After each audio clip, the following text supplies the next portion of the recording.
Now I'd like to introduce the General Superintendent of the Golden Gate National Recreation Area, Mr. Brian O'Neill.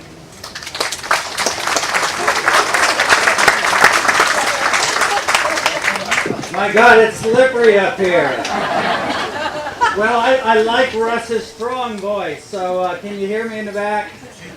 I just want to say it's a real honor for the Park Service, National Park Service, to be in some small way a partner to this fabulous project. And I want to thank the leadership of Ruth Coleman and her team from State Parks, and obviously the terrific job done over many years by the Angel Island Immigration Station Foundation. It's that sort of bedrock of a partnership that's had to pull together the initial vision that Alex Weiss had when he saw the value of this cultural resource and really understood it and brought it to light for the first time to where we are here today. It's taken all too long, but let's not look in the past so much about the length of time. Let's look at what we're building for the future. This is a real triumph to be here today. For those who've been in the trenches, it's been a lot of hard work. When we looked at these facilities back in the 1990s, it was depressing, it was discouraging, it was a difficult thing to see how we were going to pull this together. And you know, you accomplish things, as we all know, one small step at a time. And it was the, I think everyone recognized the importance of being able to have this special place, such an important chapter of America's history, recognized at the national level. So there was this great effort put together to have this listed as a National Historic Landmark. That is the highest status that can be given to a cultural resource in this country.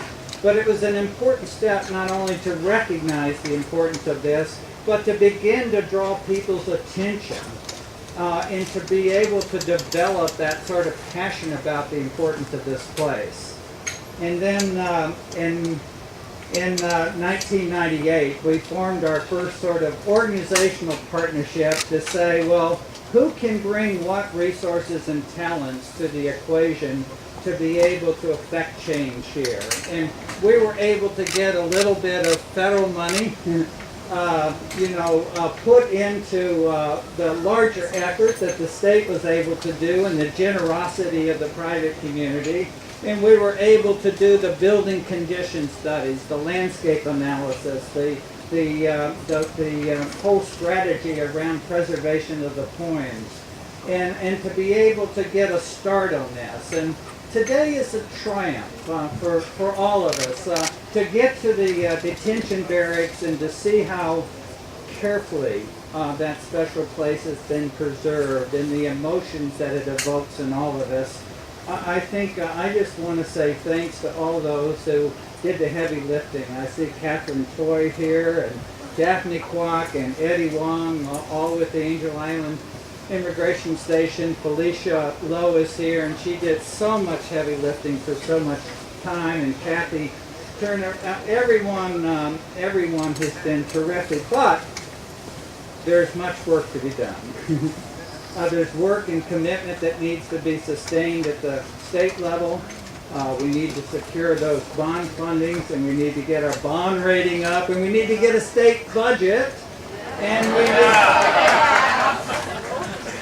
we need to honor, there was a night in 2005 through the terrific effort of our senators, Dianne Feinstein and Barbara Boxer. And I must say the leadership of Daniel Akaka, senator and Daniel Inouye from Hawaii, who have been champions of this project for some time. And then on the House side, from Lynn Woolsey and Speaker Pelosi, we were able to get an authorization of $15 million of federal funds. But as we know, an authorization is only as good as the appropriation occurs. So we got the first installment of that in $1.1 million to begin work on the hospital building. And it's great to have my colleague here today, Cynthia Garrett, because we always said, although the stories of immigration are so varied, and the story to Ellis is different than this, they are the bookends.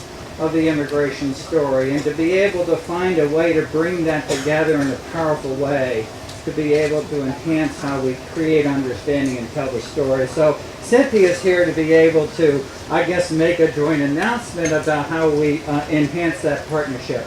I just want to say again, it's just, I have a personal passion about this. I think some of you know who work with me, and I want to be there for the long term and try to make sure that we've gone beyond just the preservation and interpretation of the barracks, but we move to the hospital and we create the vision that we had in reality for the whole site. So I just want to say from the National Park Service, we thank our colleagues from State Parks. We will follow your lead. We will be there in whatever way, hopefully, you ask for our assistance. And at this time, I want to announce, if I can, or introduce the superintendent for the Statue of Liberty, Ellis Island, our sister project in the east, Cynthia Garrett.